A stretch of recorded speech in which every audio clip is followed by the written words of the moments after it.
Welcome to Museum Minds. We're so glad you're here today. We've got lots and lots of people coming in, and I'm just bringing folks in. And we know that fundraising is a huge topic. And we brought in some fun folks today to chat about fundraising. But we're going to tell you a little bit about what Museum Minds is. For any of you that are newbies who just are here for the first time, which we saw in a lot of the registration comments, we're going to give it a try and see what it's all about. It's super fun. Um, we are Museum Minds. Rainey, you want to give us a little description of what's up? I would love that. And I'm not on mute. Okay. Yes, welcome to Museum Minds. So Beth and I want to say met maybe 2 years ago in a business mastermind. How did time pass so quickly? But No. we have two independent businesses, which we'll talk about in just a second. But we were in contact a lot and asking each other a lot of questions. We just noticed there was a lot of overlap in what we were doing. And we thought one day, you know what? I think we could create a space where we could have these conversations and where museum professionals could come together and learn and network and laugh, we hope to. So yeah, we're really excited that you are here. We hold it what is the second Wednesday of every month, and we have different topics. Again, today is fundraising. Last time was about visual storytelling. Next month is going to be about education. So lots and lots of topics. So let us know too what you guys want to hear about, and we might just put it in the schedule. We love it. And I can tell you, I went through the um the list because we always ask those two questions, like what are the questions you have about this topic and what are you having questions for the future? And there was so much goodness in that future. I did a big like categorization today just to see like how should we plan the rest of the year? We've got the next, handful of months scheduled out, but then after that, we really love that feedback to choose what comes next. So, what is today going to look like? It is going to look like this. Every Museum Minds that we do, we take just a couple minutes of housekeeping at the top of the hour.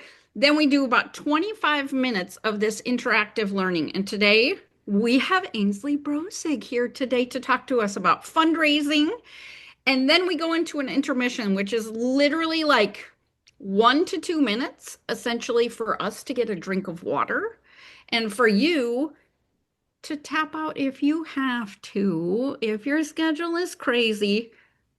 But you will miss the most exciting and fun part of the entire call, which is the second half, which is networking, Q&A, all kinds of goodness, where if you didn't get an answer to your question, you can pop right on and ask it directly of us or of our special guest today and get some more information. So I love that part so much, and it really is part of the Museum Minds collaborative, is that you now are learning from all of your partners in the field. So make sure you stay on for the second half if you can, because it's so good and you make some really good museum friends. So again, if you haven't put your email address in the chat, go ahead and do that. This is us. Rainey gave a little introduction, but who are these people? Oh my gosh. I'm Beth Housewort, and I run Inspired Impact. It's a museum consulting business where I do coaching and I do on-site consulting and training. I have my little elevator pitch. I say that I work with emerging museums and new museum professionals to jumpstart their industry knowledge. So, if you're feeling like that might be you, or you have a new budding idea for a new museum, hit me up because I'm seeing in the participant list, there's some of my people already on the call. So I'm excited. Rainey, you want to give a little bit deeper on who I you are? I would love to. So my name is Rainey. You can see the pronunciation in there, Rainey Robison. My business is Neptune Sugar Marketing and Design. I primarily work with arts and culture organizations to really help them level up their marketing so they can better reach their audiences. I also do consulting and coaching. I do digital courses, which we'll talk about at the end. and graphic design and publications as well. So, yeah, that So sums it up. fun. We're all over the place, Yeah. but you know, in in the grand scheme of things, we do this because we want to just like throw out a bunch of value into the atmosphere, and why not have more knowledge for free? Like we're down. So, let's get started. We did our housekeeping, all the goodness that had to happen, and now we're going to get into the meat and the goodness of what we're doing today. So, let's dive in. I'm going to stop sharing because today is more about a conversation and an interview with one of our museum besties. Oh my God. We have Ainsley Brosig here today, and she, yes, is one of our museum besties. She is also the executive director over at Experience Children's Museum in Erie, Pennsylvania. Um, she has been working so hard, and I'm sure she could tell her story very, very nitty gritty. But we can tell you that when she started as an executive director there, the museum was kind of in shambles, and she had her family in fixing exhibits and working tirelessly in the nighttime. And her kids would come and play while they worked hard on the museum and things like that. And now they just got done with an $18 million capital campaign. Oh, wait, is it Plus, yeah, 19? They're like that millisecond away from 19, right? Like if everybody donated a dollar, maybe you'd be at a 19, right? yep. Um, and they just opened another wing of their museum. So they're at phase two now. So Ainsley's a rock star. She also is a person who presents at Interactivity almost every year and has bonkers attendance at her sessions. This year, a two-parter because there was so much interest in her sessions about capital campaigns and fundraising. So we're going to dive in.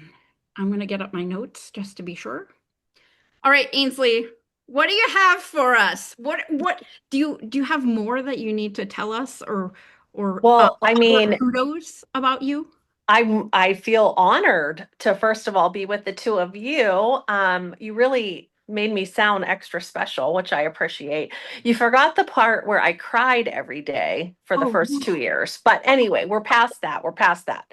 now Um, it's tears of joy, right? yeah, right. Well, But I someday. do love that you shared that because I feel like what the biggest takeaway I want everyone to understand is that I have been in that small museum that couldn't pay the bills, that literally we were making exhibits ourselves, we were fixing exhibits, and now look at where we're at. So I like to tell that to start out because you too can do this. Everybody can do this, and be inspired that it can happen.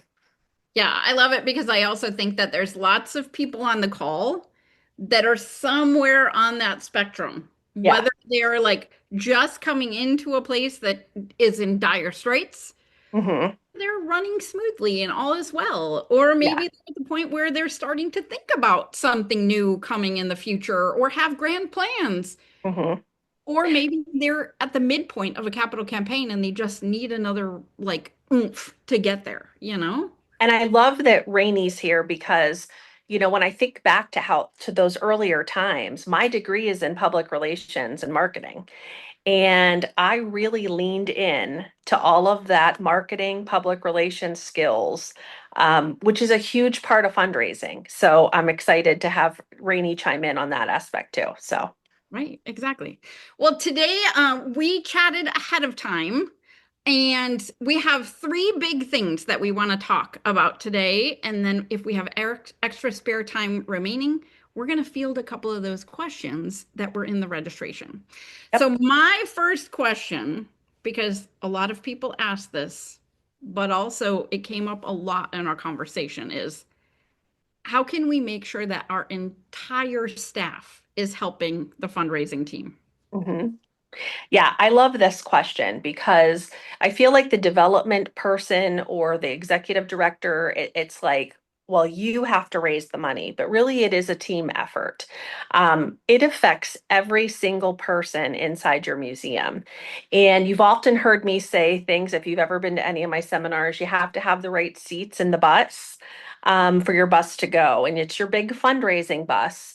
And you have to make sure you have the right staff in the right roles at the museum. And you have to make sure you have the right board members on board as you're embarking on a fundraising journey. So, it does affect everybody because while you are doing this amazing fundraising and this amazing campaign, you still have to be operating a museum that's successful. So, a lot of times, what I see is there's so much focus on the new fundraising, the new part of the museum, the new exhibit, the new building that we kind of forget about the current museum. And that's the biggest mistake you can make in fundraising because everybody's watching the museum in general. So you might have potential donors coming to your museum on a daily basis that you don't know about. So the frontline staff, making sure that they have a positive guest experience. The marketing team, are you truly marketing how amazing this current museum is? Because people want to associate with winners. Donors want to associate with winners. Um, are your exhibits fresh? Are they working, right? Oh my goodness, there's nothing worse than an out of order exhibit sign. It's actually my biggest pet peeve. My goal is to have under 3 at any time. Um, because that sets the tone for what kind of a museum you are. Does this museum care that they have broken exhibits? Um, Also, so from the maintenance to the cleaning, is the museum clean? Is the staff engaging? Are they nice? Are they greeting me when I come in? It's not just the role of the development person. It's really everybody working together to make sure you have the same mission. Making sure your employees are happy. The last thing you want to be doing is raising money and have a bunch of disgruntled employees that are spewing the message that this place sucks. I don't want to work here. Not good marketing, not good for that. So, it really is a team effort. And also, the last part I will say of this is that while I was focused on fundraising, I had a team back at the museum that was running the show. I was not involved in the day to day. And that's really important because when you start a huge capital campaign or fundraising initiative, you have to go be 100% in that process. You don't have time to be running the show back at the museum. So making sure you have an operations manager or an assistant director or a team of people that are making the museum succeed while you are out fundraising. Ugh, that's so good. That's so good. And I loved when you said people want to support something that's already successful. Yes. Like Yes. I like that so much because oftentimes it's like, well, yeah, our stuff is broken because we need money to fix it and all that stuff. But from a donor's perspective, that might be seen as you're not using your funds appropriately. Bingo. You don't really care, like Hmm. different things like that. So I love that one. And then I also like people want to work with winners. Like Hmm. I know that every time we had big donors in my old museum, I would get asked to give a tour because they said, "Oh, have you taken a Beth tour?" Hmm. I'm super passionate about what I do, and I think that kind of just oozes. Hmm. And it's exciting and it's fun, and like people walk away with like, "You're infectious." And like we want to give to you because you're so excited about what's inside these walls and outside the walls too. But having that idea that the donor is going to look at an already successful place to elevate it. Hmm. And sometimes that means, and I've talked to some museum friends, it's a hard sell for the board. Sometimes that means that you have to take 10 or $20,000 of operating money and invest that in a new exhibit or some fresh paint or some fresh carpet.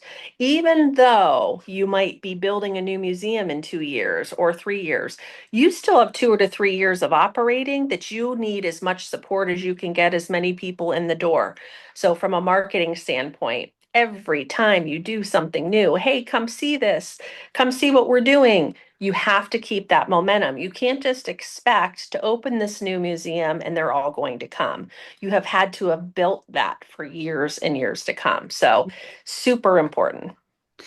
And I think that it kind of leads to kind of something else that we chatted about when we were kind of brainstorming for this session too, is like we know that that fundraising train is moving all the time in so many different ways. It's moving inside the museum, it's moving outside the museum, but it takes a long time to get there. Sometimes it just seems like it takes so long. Mhm. And Yes. I'm not deep in the fundraising department, but I always worked as a support in the fundraising department. And I always talk about like how many touches before an ask and like all of this stuff. Hmm. I think a lot of the people that are on the call today, because we hear it a lot, is like, what can I do today? What can I do super soon that can make a huge impact on that fundraising wheel turning? Like, Hmm. what's a quick win for these folks? Hmm. Yeah, so I mean, you're right. Our process took years. And when I start to tell museums that, they're like, oh my gosh. I actually have a timeline template. I think it's very important. You have a war room, a war board, and you put it up there and say, we are here. We're going to get over here, but for right now, we're here. So some of the short wins that I can think of right off the top of my head are number one, get the right people in the seats on the bus. Even if you're not going to launch a campaign for a year or 2 years, if you had to do it today, do you have the right staff in the right positions? Do you have the right board president? Do you have the right board members? Um, take a good look at that. And if you don't, figure some things out with that. Um, the second thing is, what do you want to accomplish with this money? What does the museum mean to your community? I think that's a huge ask that not a lot of boards and staff are ready to answer, right? That was a really long thinking moment for the Experience Children's Museum. What did our community need our children's museum to be?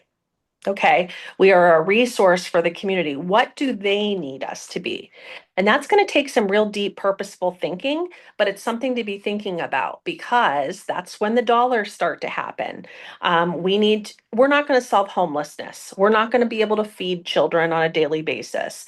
But there are some other things that we can do for our community and be a resource and be a hub. So those are two important things I like to think about, tie that to like a strategic plan of what this new museum would be. Get the right seats in the bus and think about what you want to be for your community.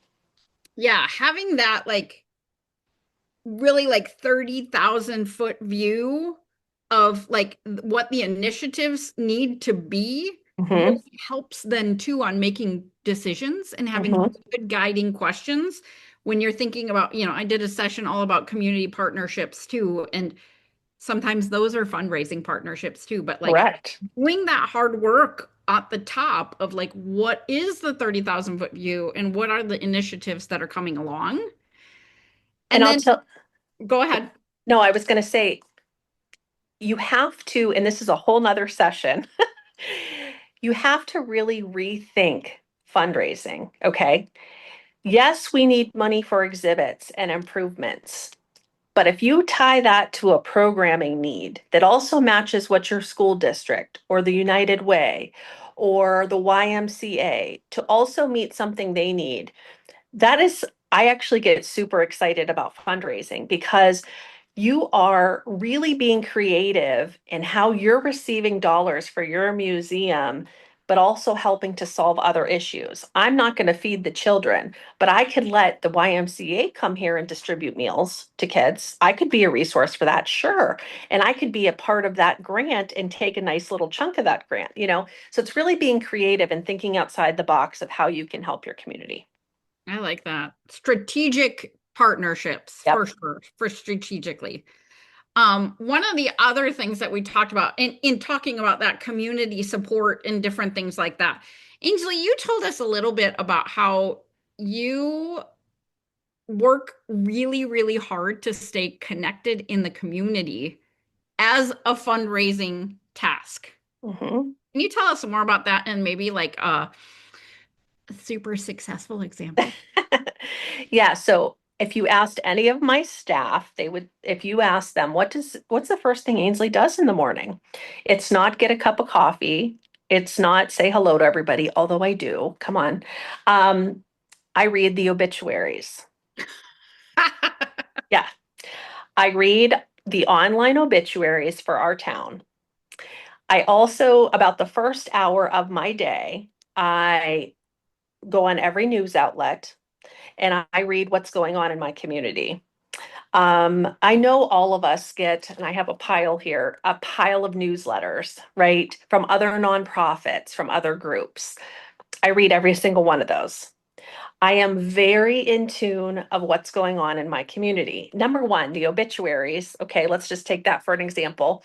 You can learn, obviously, you want to know if your donors passed away or people that are connected to the museum. So obviously, there's that. That's a no-brainer.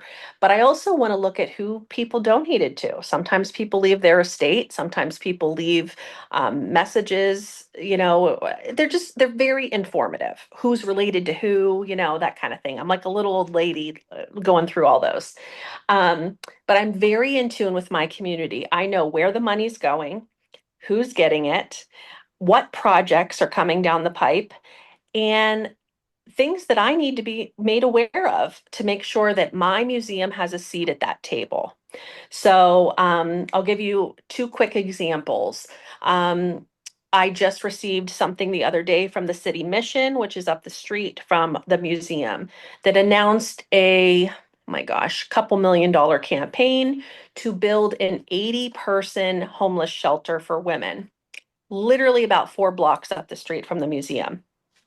While I think that's an amazing concept, there's a lot of women in poverty that need a homeless shelter. Do I necessarily want that 4 blocks up from my museum? Not my ideal location when I'm trying to drive people downtown. So I saw there was a homeless summit. You can bet I'm going to that because my museum sits in a district with homeless people. I want to have a seat at that table and have a seat at that conversation. I also want to know who's supporting this homeless shelter. Are they my donors? Are they new donors that I should be in touch with? Is there a way the museum could do something? I don't know. But again, one of the things I'm going to attend because of that. My most successful story, though, the one that I shared with Beth and Rainey, is my children get a newsletter from the school district. I would normally never pick it up. It happened to be sitting on my kitchen table, and it was, Fairview Elementary School. I don't even know, Fairview School District newsletter, and it's a public school, but they have a foundation. And on the front cover, it said, join us on this foundation event as we honor one of Fairview's own, the CEO of Home Depot, Ted Decker. And I was like, couldn't open it fast enough. I'm like, oh my gosh, the CEO of Home Depot not only is an alum of my children's school, but lives in my town or did live in my town. How did I not know this? So I quickly text my development director. I say, we're going to this event, get tickets, we're going. Um, we didn't end up going. We had a conflict. So I sent him a card that said, Mr. Decker, my kids go to Fairview. Congratulations. What an honor. You're giving back to your community. Oh, by the way, I'm building a new children's museum in downtown Erie. If you're in town, I'd love for you to stop by. That's all it said. Now, in my mind, I'm thinking, okay, this new museum has a line called FF&E, which is the demise of a capital campaign, FF&E. And it is dishwashers and sinks and refrigerators and laundry units. And oh, by the way, we don't own a maintenance shop. So I've got to buy tools and sanders and things because we had nothing. And shelving units and mops and I don't know, pretty much everything. And I thought, oh my gosh, we're probably going to need this from Home Depot anyway. He'd be a good ask. Long story short, next thing you know, I got a phone call and a follow-up email that said, I'm watching what you're doing. I'm so proud. It's an amazing facility. Please apply to the foundation. I'll clear you for $50,000. 50 grand in the bag because you In read the it. bag. And even better was we did a huge media splash because when you get a Home Depot Foundation grant, their team comes and installs it. So it was this big community event for all the Home Depot people to give back to the community. I sent him pictures and all of that stuff. So it was a great moment because they installed everything as well. Love it. Oh my gosh, that's so amazing. So good. And you saved a ton of money because your staff didn't have to do it. Yeah, Oh, that's right. awesome. That's Yes. awesome. So good, so good. All right, we have like 2 more minutes for this section, but you will have another 30 minutes to ask Ainsley questions, or we can just keep yammering on, or things like that. But at the top of the call, we mentioned your big capital campaign and how you're so close and just so ready. I would like for you just to kind of give the crew the quick stats about Hmm. capital campaigns, because whether you're new to them or an old hat or whatever, like just giving like how long does it take and different Hmm. things like that.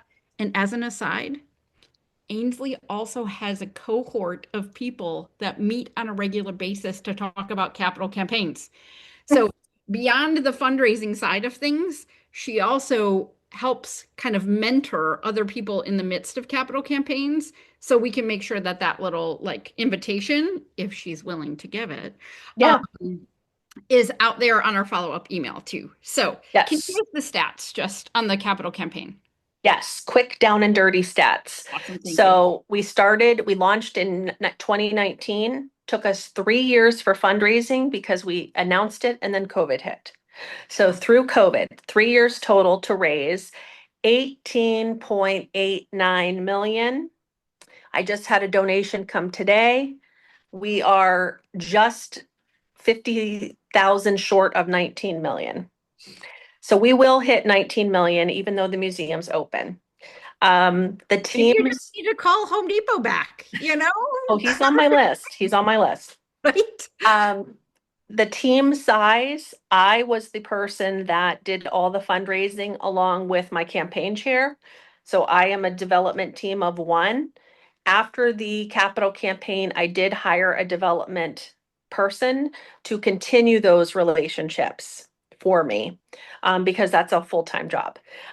So that's really the size of the team was me. Um, and so you can do it. You can do it. It came through COVID. We survived. And here we are today, 40,000 square foot building, which is a mix of a renovation and a two-story build addition, an outdoor space, new logo, new website, new branding, new everything all at once. Because why not? Why not just change everything all at once? Right? That's awesome. Well, I think it's well deserved. We all need to give Ainsley a little round of applause. Her and her team made it happen. It's so exciting. And I've chatted with some folks from your team, and they're so bought in. Like they're excited about what's going on. And I can see where they too are part of that fundraising team often and chatting a lot about what's going on in the museum and different things like that. So, oh my I God. often get the credit, which I hate, but I could not have done it if they were not running the show, doing their job back here, making Right. sure every guest was having the most amazing experience. Yes, absolutely. Absolutely. Well, wonderful. I have great fundraising insights. And like I said earlier, I am not the development department. So I am always in awe of the people who can do those asks that have like 6 and 7 figures, because that is so intimidating to me. Like I will write all the educational content and exhibit design and like mentoring and trainings and like all that stuff to go with it. But to actually go and ask the person is intimidating to me, even though I'm super passionate about what our industry does. So I love it that you were here today. We're going to take just a quick break. I'm going to show everybody the topic for next month and then a couple other things. And then we're going to hit just a minute to get a drink, and a little wet our whistle. And then we'll come back for Q&A. So here is the information about next month in case you have to jet out. Next month, we're talking all about education ninjas, friends. I love it. I had an executive director a long time ago, and she always used to call my department the education ninjas. The people that could teach people, our guests, without them even knowing they were learning. So next month is going to be all about education and being super stealthy about teaching in your museums. Whether you're in a children's museum, art museum, history museum, house museum, all the things, I'm going to pop in and I'm going to talk to you a little bit about teaching in the museum in a way that makes it super fun and interactive. And the cool thing, Rainey chose this picture of me. So fun. Um, that's me participating in a math lesson. And math is like so hard to teach in lots of people's minds because it's about numbers and addition and all these things. Well, that's a math lesson at a museum in action right there. So, woohoo, I'm learning math right there.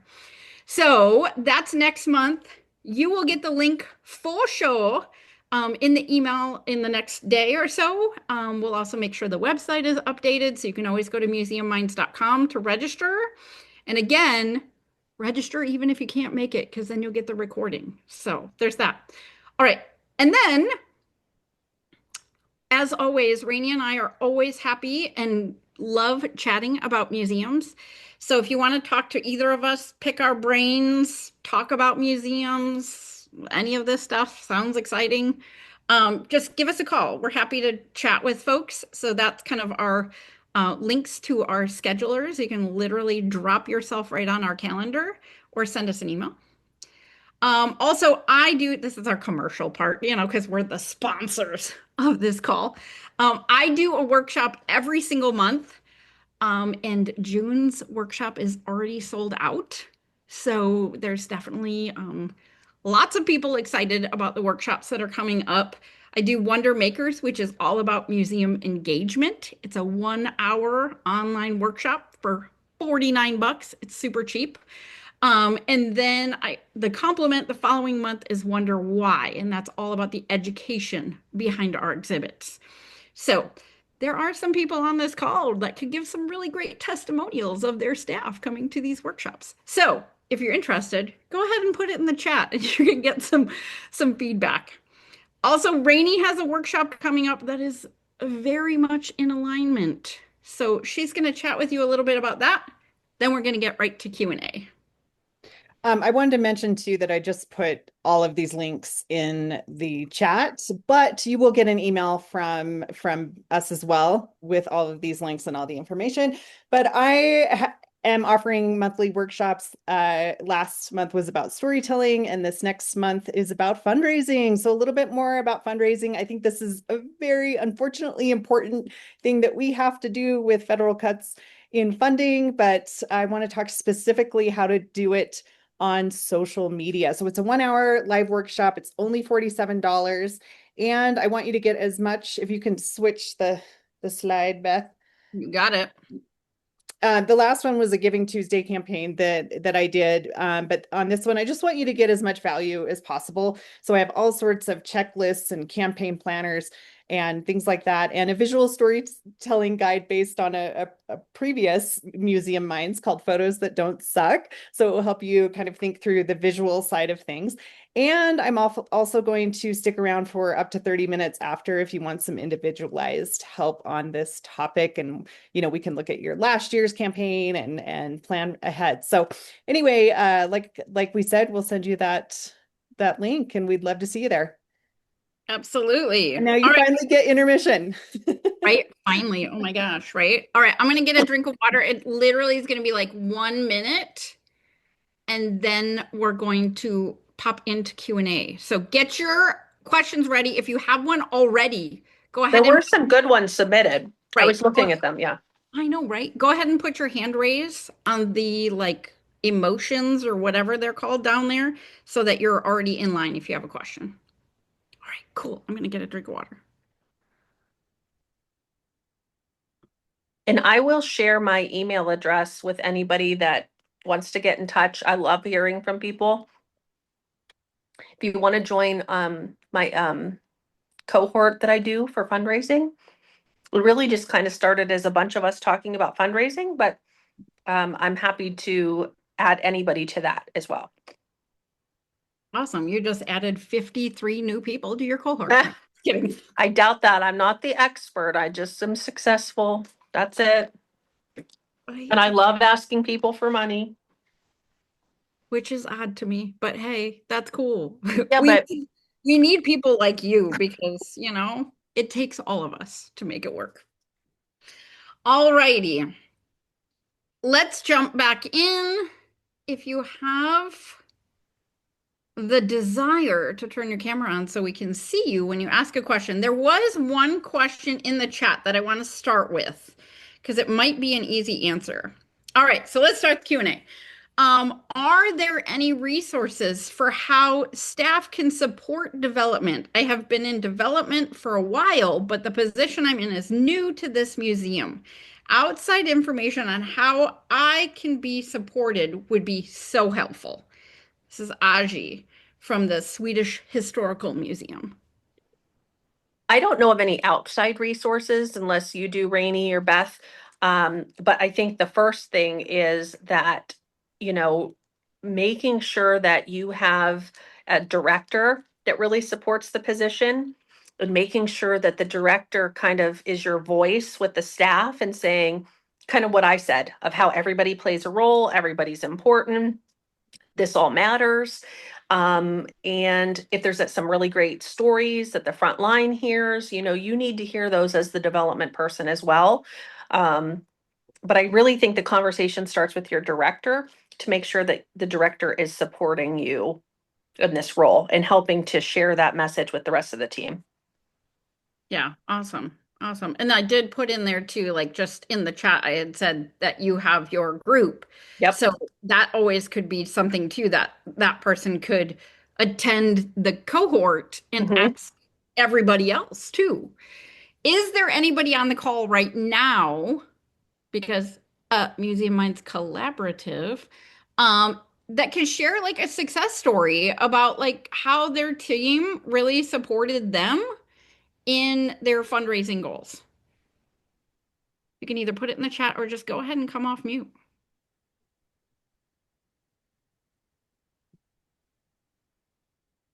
Oh, a good one in the chat right now. Okay, Molly Shepherdson. If you can come off mute, that would be cool. Or I Hi, can. Oh, there everyone. you are. Awesome. Hi. How's it Been here going? before. It's so good to see you. It's so good to see you. Awesome. Well, tell us about what's going on and where are you from again, because I want everybody to know. Yes, absolutely. So I'm Molly Shepherdson, Director of Development and Communications with Museums of Western Colorado over in Grand Junction. My We actually, besties. Oh my gosh. what's that? My besties. I love you guys. We love you, and this is an incredible call. So thank you for Good. putting this together. You and Rainey and Ansley, this is awesome. Uh, Good. So we are a three-site museum over here in on the Western Slope in Colorado. It's basically like a Utah Junior where we're at, just so you have that picture in your mind when you're thinking about our geographic location. And so one of the things that we're finding is that it's super common, but everybody that we've talked to so far seems to think that, they're in their own little section, and if they do their job well, that means just focusing on what they're responsible for. And I agree to an extent. Of course, we need everybody in the right seats, focused on their work. However, we're starting to have to refocus on a culture of philanthropy in general. And that's kind of an esoteric term. And so we're trying to make that more tangible in that, this our mission is really in service of our community and in turn our donors as well. And we kind of look at them as investors. And those relationships happen on all levels, whether it's frontline or with a board member, it doesn't really matter. Every interaction, every every second that someone's doing something for their job, we want them to realize the bigger picture, that it's not just in this tiny little container of a box. It's actually touching every other process. And the easiest way I've found to look at it is kind of like an assembly line of, if we're assembling a hamburger, everything needs to be in its right spot, but we need to understand that we're making that hamburger for this really special person at the end, and what that means to them, and that we all play a part in that. I love it that you're putting into writing that whole perspective. And I like that you're taking the understanding of what a donor is and putting it into language for everybody to see it. Because I know that, like, the young team members who come in and like work the front desk and things like that, just think of donors as the people with their names on buildings with very, very deep pockets. And I Mhm. think it's so smart of you guys to kind of put together this, like, everybody's a donor. And like, let's make sure that people understand that, so that we're all bought into how our role then plays into all of it. So what a great thing that you guys are doing and actually putting it into like an initiative. That's so good. Rainey or Ainsley, do you have any feedback for Molly? I I love it. I'm actually going to give Beth a shameless plug, and she didn't even pay me to say this. Um, I have hired Beth to do a training, and I am going to share this with you guys. Beth, you can pay me later. Um, it is nothing short of amazing. And I was seeing this issue with my front end staff, my managers. I'm like, I've worked so hard to raise all this money. Gosh darn it, you guys are going to be good at your job. Um, and kind of had this thought of, I have to get them to understand the culture. So I love what you're saying. Beth does an amazing training of this children's museum culture, and being inviting to guests and playing with guests, not playing, but I'm not speaking correctly, Beth, but she does Being an an amazing amazing training. education ninja. Yeah. And that would be something I would consider telling all your directors to look into, is a training from Beth that really gets them to buy into the museum culture and understanding their role in making it successful. Well, thanks for the plug. You're welcome. You can get training from lots of people, but of course, I would love to work more with you guys. Awesome. Rainey, have you had experience with this type of document before and how it relates to like the marketing side of things? I don't, but I want to say that now I want to take your workshop It could because just be a love fest. because Like, I may be involved in sort of a statewide arts push, and again, coming up with those talking points and getting buy-in from organizations. So I don't know, I'm seeing this sort of overlap. So now I want to take your course too. So it's a double plug. Um too fun, too fun. but All no, right. I don't Question, have friends. experience with that. Next question. I do love my job and I think it shows. So, all right, next question. Do you have any insight into how to fundraise as a museum on a university campus with development teams who focus on sports and academics? And this is from the Roosevelt County Historical Museum. If you want to pop on camera to clarify anything, feel free. But I'm sure that Ainsley's got some feedback for you on this one. Yeah, so while I'm not on a campus, I do have a college campus within 2 blocks of my museum. So I work very closely with them. And I don't necessarily receive any fundraising dollars from them. However, I use their students for everything. So that is going to actually be my next push of why they should support us. Um, the universe, some things are fundraising and you don't realize it. So their college kids can do work study at my museum, and guess what? I don't have to pay them. So it cuts down on my professional staffing dollars. That's money in my pocket that I would have had to fundraise for. So I highly encourage you, if they're not going to give you fundraising dollars, to think of things like that. Can they build something for you? Can they do something for you? Not that we want them building exhibits, but there are, engineering degrees and things like that. Can you take advantage of that? Can the students do studies for you? Can you get the marketing development team to help you? Um, can you use the university employees as an extension of your staff? Is there a finance person you can share with them that would come off your bottom dollar?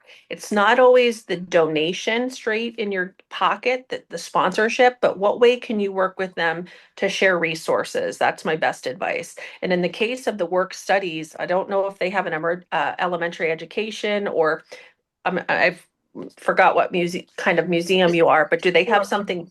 Yeah. Okay, do they have something, a major that fits in with what you do? Because to those kids, that's work experience for them. Those are the things off the top of my head that I think about. I was thinking too that there is this, and I guess I'm always like the connector thought process too, is like, how can you reach out to the sports folks and the academic folks to see if you can do a project together? Hmm.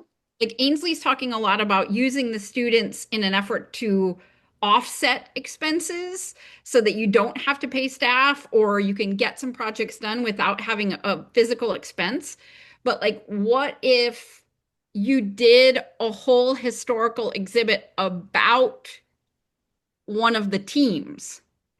And you could actually work with the current team or the current staff on the team to kind of bolster that or something like that. Then you could write a grant, or you could have your fundraising team include you in it because it is about sports or it is about academics, but it also is something that you can then get part of that donor money because it's going to be in your location. Your team is going to be doing the work, things like that.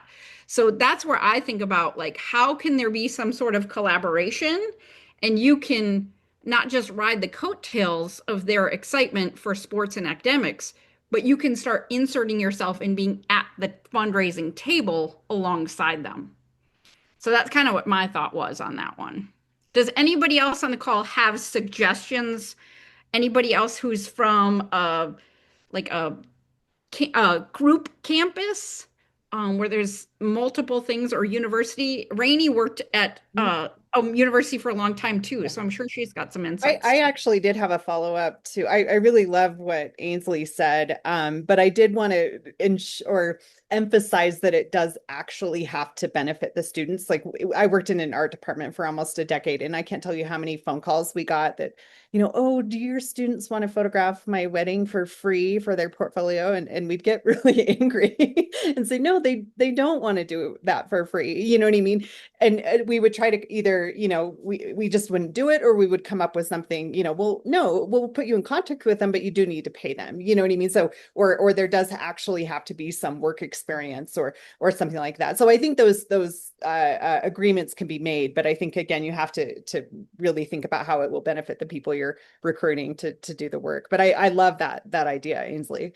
And I think it can be collaborative.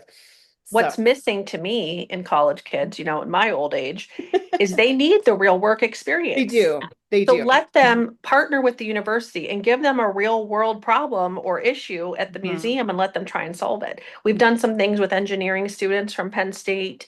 I have an intern right now that's a marketing intern. She's doing a complete special marketing project for us because I can't afford a marketing agency. Yeah. So, just some thoughts like that. Think Yeah, and outside the box. we had interns to install exhibitions, and we gave them quite a bit of freedom actually, and they did a really great job. And then they could walk out and say, "Hey, I worked in a gallery. I know, how high to hang pictures and Mhm. like that." So I think those relationships really can work.